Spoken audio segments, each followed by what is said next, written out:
Bienvenido, doctor Julián de Diego, especialista en Derecho Laboral, a este ciclo denominado Voces del Código Civil y Comercial. Bueno, en primer lugar, es innegable que el Código Civil y Comercial tiene una serie de efectos e implicancias en materia laboral, ¿no?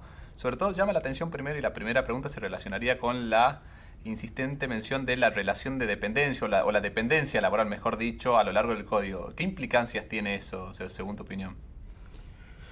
Bueno, el código civil y comercial, digamos, unificado, reformado, como se lo está llamando, tiene una cantidad de institutos que, a pesar de tener una nueva redacción, son idénticos a las fuentes del pasado. Hay un grupo que pone énfasis en alguna particular situación que se vive dentro del derecho al trabajo, como es la diferencia entre la relación de dependencia y la relación con el trabajo autónomo, y después trae también algunas novedades a tener en cuenta, sobre todo que todavía no solamente no ha sido bien estudiada, sino que tampoco han tenido ningún procesamiento con la jurisprudencia. Entonces, si tenemos en cuenta en primer lugar la diferencia entre el trabajo autónomo y el trabajo en relación de dependencia, habría que destacar que el Código Civil y Comercial hace una reivindicación del trabajo autónomo, fortaleciendo una cantidad de figuras que habían quedado como figuras residuales, y en realidad, si lo analizamos en perspectiva y en el tiempo, la locación de servicio, la locación de obra, el contrato de agencia y otros contratos más, fueron la fuente del derecho al trabajo. Cuando el derecho al trabajo no existía, y el Código Civil argentino rige prácticamente pocos años después de aprobada la Constitución de 1853, la locación de servicio y la locación de obras fueron las figuras que suplieron el trabajo libre. Con el tiempo se empezaron a crear figuras que le empezaron a dar identidad al derecho al trabajo. Hubo un primer código a principios del siglo XX, de Joaquín B. González, donde se trató de darle autonomía, pero hasta la Ley de Contrato de Trabajo del año 1974-75, el derecho al trabajo no tuvo su propio cuerpo normativo integrado, digamos. En esa norma se estableció que el Código Civil, no el Código Comercial, pero sí el Código Civil, y debió haber dicho el Código también Comercial, porque en realidad algunos de los institutos del derecho al trabajo estaban contenidos en el Código de Comercio, eran de carácter supletorio, es decir, se aplica en primer lugar la ley especial, la ley de contrato de trabajo y todas sus normas de fondo complementarias, como por ejemplo la ley de jornada, y supletoriamente y ante la carencia que puede tener la normativa, se recurre al código civil, es decir, al derecho común. Esa normativa se vio muy clara en el tema del contrato. ¿Por qué? Hasta la celebración del contrato de trabajo y hasta la inclusive posible ruptura unilateral o bilateral del contrato sin relación de trabajo, solo se aplica el derecho civil, ¿no? Esto es una curiosidad que muchas veces hay que hacérsela presente a los que no son especialistas, porque cuando uno trata de recurrir a los instrumentos o a las herramientas que provee la Ley de Contrato de Trabajo en materia de la configuración del contrato de trabajo, hay normas que son incompletas, y si no uno recurre al Código Civil no puede integrar debidamente la información. Es más, la Ley de Contrato de Trabajo dice que cuando hay contrato de trabajo sin relación, o sea, sin que haya comenzado el vínculo específico a ejecutarse, y hubiese una ruptura unilateral, quien sufriere un daño tiene derecho a reclamar los daños y perjuicios originados en el incumplimiento contractual, rigiéndose por las normas del Código Civil. De modo tal que podríamos decir casi con certeza que el derecho al trabajo comienza no con el contrato de trabajo y su celebración o su incumplimiento, sino con la ejecución de las prestaciones comprometidas en el contrato, que es la relación de trabajo. Y allí es donde aparece la primera gran diferenciación que trae la reforma. Hay una fuerte reivindicación de la locación de servicio, de la locación de obra y de otros contratos en donde participan personas físicas en una de las partes de la relación, ejecutando obras, realizando servicios o ejecutando actos, o sea, haciendo las mismas cosas que deberían ser el objeto de parte del trabajador dependiente que están contenidas en la ley de contrato de trabajo. A eso hay que agregarle, para terminar con esta introducción, que se utilizan algunas expresiones como remuneración o retribución con una dimensión que es mucho más genérica, mucho más elástica y hasta mucho más flexible que la de la ley de contrato de trabajo, que justamente, no solamente por el texto, sino por las consecuencias que eso tiene, ha determinado que el criterio de evaluación y de conceptualización de la remuneración tiene que tener muchas restricciones. Y de hecho los fallos de la Corte así lo convalidan. Otro dato que es muy importante, y con esto termino esta larga introducción, es que parece que no se puede separar la jurisprudencia de la Corte Suprema de las reformas del Código Civil. Es decir, muchos fallos que se han conocido durante la composición actual de la Corte Suprema, que como sabemos, a partir de su presidente, el doctor Lorenzetti, ha influido y ha conducido la reforma de este código, claramente son compatibles entre sí. Es decir, el fortalecimiento de la locación de servicio, del trabajo autónomo, de la locación de obra, del contrato de agencia, está en línea con inclusive la jurisprudencia reciente de la Corte, que ha establecido, primero en un caso, era el director de obstetricia del Hospital Británico, y después en otro caso más reciente, tiene un mes, es el caso Cairone, donde se habla de una persona que 30 años prestó servicios de anestesista en el hospital italiano. En ambos casos determinó la Corte Suprema que no había trabajo en relación de dependencia, que eran dos hipótesis de personas que prestaban servicios permanentes, pero no seguían órdenes e instrucciones, corrían el riesgo propio de llevar adelante su negocio, pasaban facturas, lo cual implicaba que si no cobraban la factura no le podían reclamar a otro que no fuera el deudor, no tenían jornada, no seguían directivas, no tenían descansos previstos como los que tiene la ley de contrato de trabajo, ni tenían vacaciones, o sea que su prestación era totalmente libre. Y en ambos casos, a pesar de que los dos casos representan a situaciones de muy largo desempeño, en un caso 30 años, el caso del anestesista, y en el otro caso 20 años, a donde él tenía inclusive un cargo que uno puede considerar del staff, ¿no? Siendo director de obstetricia, era del staff del Hospital Británico. En ambos casos la Corte determinó que las características de la relación permitían resolver que eran dos situaciones de trabajo autónomo. La mayoría de la doctrina clásica está con una mezcla de sensaciones muy extrañas sobre este comportamiento de la Corte y sobre las reformas del Código Civil, porque considera, por ejemplo, lo consideran Juan Carlos Fernández Madrid, camarista y magistrado muy reconocido, Jorge Rodríguez Mancini, por ejemplo, un destacado profesor de la materia. Ambos consideran que estas normas y estos fallos implican para el derecho del trabajo una regresión, o sea, una vuelta a viejas discusiones, a viejos debates que se consideraban separados. Mi opinión es completamente distinta a esa, en el sentido de que en realidad el derecho del trabajo y sobre todo la jurisprudencia laboral se fueron ciñendo tanto a extender el ámbito de aplicación de la relación de dependencia que casi no dejaron espacio para el trabajo autónomo, cuando hoy el trabajo autónomo va creciendo. Hoy, si nosotros evaluamos la participación que tiene el entrepreneur, el emprendedor en la Argentina con pequeños desarrollos y pequeñas actividades, a veces no tan pequeñas, que no tienen ningún vínculo laboral, y sin embargo muchas veces se ha determinado que hay vínculos laborales. Hace poco salió un fallo absolutamente insólito, que una activista de un partido político, ¿no?, los que llaman militante, pidió que se le reconociera la relación de dependencia, porque hacía algunas tareas que eran de naturaleza administrativa, cuando la militancia es una vocación totalmente gratuita.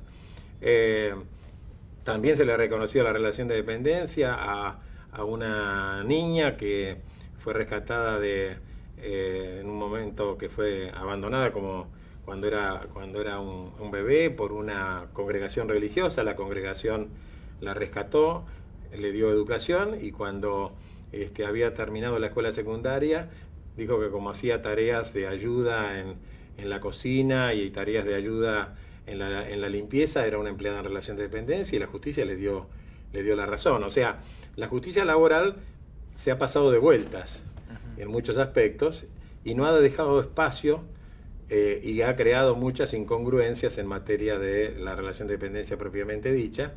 Y por otro lado, no ha dejado espacio, y esto es lo que quería insistir, al trabajo autónomo.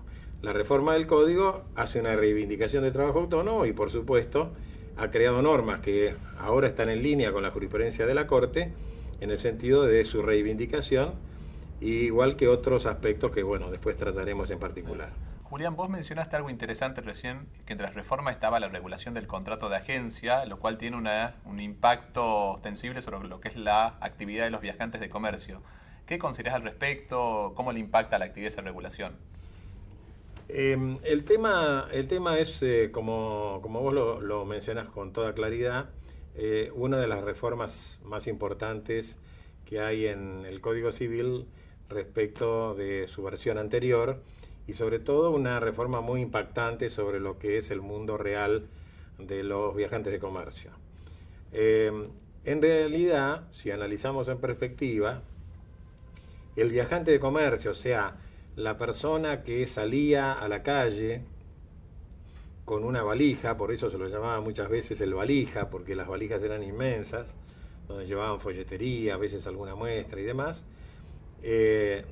y salía a vender puerta por puerta, instalado en un pueblo, en una ciudad, o visitando una serie de clientes compatibles con los productos que vendía, era el que concertaba las ventas. Era el que, como se le decía en la vieja jerga, tomaba el pedido. Hoy, con la telemática, la información a través de los sistemas de comunicación inalámbricos y los progresos de los programas de computación, la figura del viajante de comercio ha desaparecido técnicamente. O sea, hoy tenemos en el interior del país más distribuidores que viajantes de comercio. En su momento se llegó a pensar inclusive que el vendedor aportaba al crecimiento de la organización el conocimiento de una clientela que era propia, no que era una clientela del empresario y del empleador, sino que era una clientela propia. Y por eso se creó la indemnización por clientela, como un adicional a la indemnización por despido en el Estatuto del Viajante.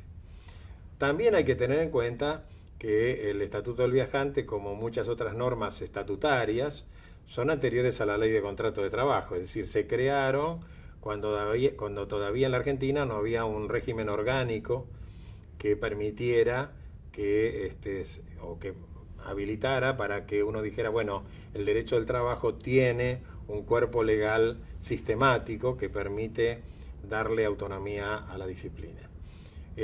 ¿Con esto qué quiero significar? Que muchos de nuestros autores, y lo digo con todo respeto, que sobre todo son personas que han nacido en el primer cuarto del siglo XX, todavía están aferrados a los modelos y a los esquemas de la época anterior a la computadora. Es decir, en modelos donde la persona física se valía de sus habilidades, no tenía capacitación, se valía de sus contactos y con eso lograba concertar operaciones de compra-venta. Hoy la mayoría de las ventas se hacen por vía de un sistema completamente ajeno a la gestión individual de la persona. El valija desapareció, o sea, hay muy pocas actividades que tienen vendedores, aunque los tienen todavía. La toma de pedidos se hace electrónica, por ejemplo, en las embotelladoras esto se ve en la calle, como viene una persona con una computadora inalámbrica en la mano, toma la cantidad de botellas de bebidas gaseosas o de cerveza o cualquier otro producto que necesite un kiosco, lo carga y automáticamente ese pedido se transmitió a la empresa, se transmitió al área de logística y al día siguiente le están entregando y le dice, mañana 18 horas a 19 te vamos a entregar el producto y efectivamente al día siguiente se entrega el producto. Entonces, ¿qué es lo que está ocurriendo en la realidad? Y la realidad ha superado en mucho el Estatuto del Viajante. El Estatuto del Viajante tuvo un desarrollo y un crecimiento en épocas de gloria. Hoy está no solamente en crisis, sino que está en decadencia. ¿Cuántos viajantes de comercio quedan? Y bueno, hoy queda un grupito residual. En todas las empresas de consumo masivo, hoy el viajante ya no es más viajante, es un coordinador. El coordinador a su vez dirige un equipo de gente que hace toda la actividad comercial a través de la computadora desde el establecimiento de la empresa, y la respuesta es desde otra computadora que termina acordando el precio, las condiciones de pago, el precio, las condiciones de entrega, y se termina consolidando la operación. Entonces, ¿qué crea el Código Civil nuevo y qué valor le da a la figura de las personas que pueden realizar esta tarea y que las realizan, de hecho, sobre todo en el interior del país? Cuando uno toma un poco de distancia de los grandes centros urbanos, ¿quién es el que se ocupa de hacer llegar los productos de una empresa a todos los pueblos, a todas las zonas a veces muy alejadas que tiene cada provincia?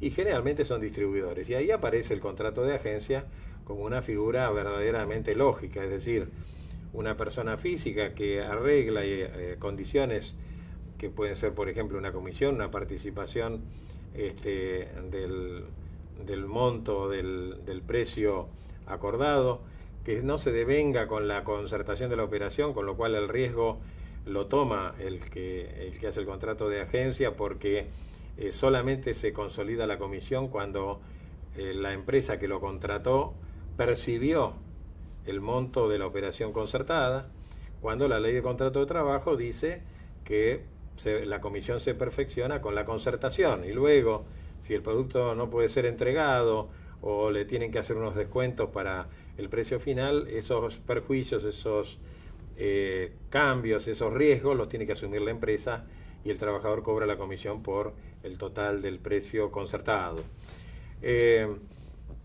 El contrato de agencia creo que ha sido construido en el Código Civil y Comercial nuevo como una figura adrede para competir con el Estatuto del Viajante, porque además crea una serie de figuras que son símiles, son parecidas a las compensaciones que debería recibir una persona si se extingue el vínculo laboral. Por ejemplo, crea un mecanismo de preaviso a razón de un mes de preaviso por año de antigüedad, que es casi equivalente a la indemnización por despido, y crea un mecanismo indemnizatorio por clientela cuando, y esto es lo interesante del nuevo Código Civil, cuando se demuestra que el que brindó la prestación independiente, autónoma, porque el mismo Código Civil y Comercial dice sin que hubiera relación de dependencia, lo dice enfáticamente en el texto. Cuando la persona, cuando se demuestra, que reitero, que corresponde indemnización por clientela, cuando queda acreditado que el trabajador autónomo logró un incremento de la productividad o un incremento de las ventas. Cosa que hoy es bastante difícil de lograr. ¿Por qué? Porque, como ocurría en el pasado, el vendedor, el viajante, era prácticamente el titular, era el dueño de la clientela, y entonces aportaba a la clientela como un valor agregado. Hoy la clientela la proveen las listas de clientes que establecen las consultoras, el market share que tiene cada uno está establecido casi milimétricamente, o sea, uno ya sabe a quién tiene que ir a venderle, cómo ir a venderle y dónde están los puntos de contacto y cuál es la participación que tiene en el mercado. O sea, el vendedor quedó como una figura completamente anacrónica, salvo estas situaciones que mencionaba yo, que tienen que ver con el desarrollo de estas actividades, sobre todo en el interior, o alguna que otra actividad accesoria. ¿Qué dirá la jurisprudencia cuando haya un contrato de agencia si hay o no hay vínculo laboral, si la exclusión que hace el Código Civil y Comercial es válida o es inconstitucional porque va en contra de principios vinculados con la Constitución, como el artículo 14 bis, en el que todo el mundo se refugia en forma casi, yo diría, exagerada, para demostrar que todo está dentro del mundo laboral.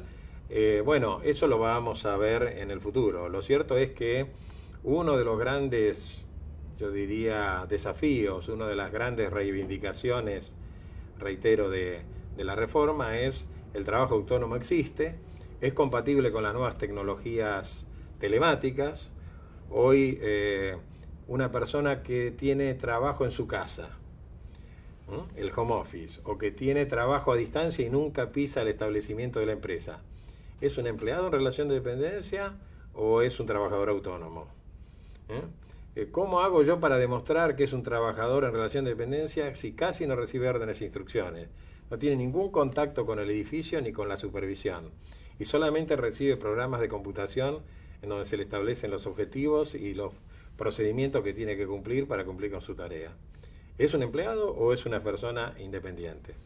Los productores de software, lo que hacen en su casa, trabajan en su domicilio con computadoras, programas y van desarrollando programas a la medida de las necesidades de los clientes. Y tienen varios clientes. ¿Son empleados en relación de dependencia o son autónomos? ¿A cada uno le va a cobrar un sueldo? ¿A cada uno le va a cobrar el aguinaldo? ¿Cómo hace para coordinar las vacaciones? ¿Verdaderamente están subordinados? Porque ellos ofrecen un producto a su riesgo. Si no logran el producto, por ahí no cobran. Es una tarea, por eso la relación de dependencia es por cuenta ajena y el trabajo autónomo es por cuenta propia. Cada uno en el cuenta ajena, o sea, en el trabajador dependiente, el riesgo lo corre el empresario. En el por cuenta propia, o sea, el trabajador autónomo, el riesgo lo corre el trabajador. Y una última pregunta. La finalidad preventiva del derecho de daños en general puede tener algunas implicancias en lo que son los accidentes de trabajo. Queríamos ver si es que vos crees que eso puede ser invocado o por el trabajador o por el empleador para resolver algún juicio de daños laborales al respecto, ¿no? Sí, hay que revisar con cuidado toda la responsabilidad por daños que enuncia hoy el Código Civil, porque en distintos tramos parece enunciar daños que en el lucro cesante, daño emergente y daño moral tradicionales no estaban. Y una de las primeras innovaciones está esto del daño preventivo, digamos, o sea, de lo que se llama el daño proyecticio, el daño potencial, o sea, un daño que no se concretó, pero a su vez el sujeto no está cumpliendo con una serie de reglas que tienen que ver muchas con la ecología, ¿no? Es decir, hoy empieza a ocupar un espacio muy importante dentro del Código Civil y Comercial, la protección del medio ambiente, los delitos ecológicos y los daños ecológicos, y todo lo que tenga que ver con anticiparse al hecho dañoso. La prevención implica no reparar, que es un acto ex post facto, digamos, porque uno tiene un daño y a esa persona que sufrió un daño le tiene que tratar de generar una reparación, que muchas veces es solamente económica, o se puede uno anticipar a ese daño y decirle, no, yo no quiero que ese daño ocurra. Y entonces se puede articular esta acción. Esta acción puede implicar, como lo dice sistemáticamente, en una orden judicial para que cese o que se modifiquen determinadas condiciones, pero también puede implicar una indemnización, que se pague ya a pesar de que el daño no ocurrió, pero se paga la indemnización porque alguien no ha producido las medidas preventivas. En los Estados Unidos, en Gran Bretaña, en Japón, en Australia, se cobran impuestos carísimos a las empresas que contaminan el medio ambiente. Lo que pasa que se supone que esos impuestos tendrían que ir con destino a mejorar la ecología y el medio ambiente se sigue contaminando y tenemos toda la problemática del calentamiento global y demás consecuencias que ya conocemos. Entonces, volviendo al punto, el Código Civil se enrola dentro de las legislaciones más modernas del mundo, en el sentido de que hay que defender el medio ambiente, que tenemos que todos adoptar una actitud ecológica hasta en nuestra vida personal, y que las organizaciones y las empresas tienen una responsabilidad mayor, y contra esa falta de responsabilidad se creó esta acción. ¿Qué implicancia esto puede tener en materia de accidente de trabajo? Bueno, debería tenerlas y muy serias. ¿Por qué? Porque la ley de riesgos del trabajo, como la ley de accidente de trabajo anterior, la ley 9688, la ley 24028, es decir, las normas que se crearon en materia de accidentes de trabajo siempre trataron de atender la contingencia social de accidente o enfermedad sufrida por el trabajador por el hecho en ocasión del trabajo, como lo dice la ley. Y siempre hicieron enunciados en materia de que había que evitar esos accidentes.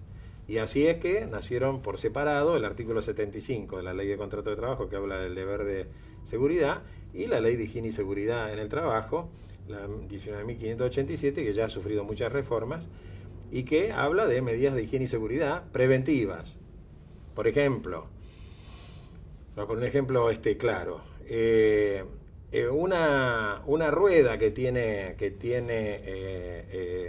una estructura peligrosa cuando se mueve, puede dar la sensación de que está quieta si los impactos de luz que recibe son de la misma velocidad que la rotación.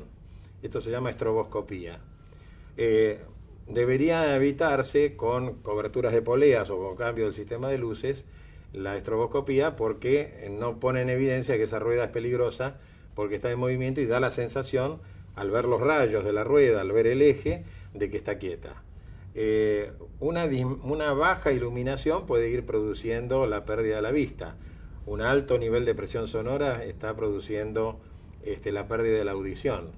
Y ahora con la computadora ni hablar, con el tema de la presión en los ojos, el enrojecimiento, la pérdida de la agudeza visual por la cantidad de horas que pasan los trabajadores en una computadora. Entonces, con todos esos ejemplos, está clarísimo que el mundo moderno no tiene que tener una buena cobertura de salud protectora de la persona que ya sufrió un daño solamente. Lo debe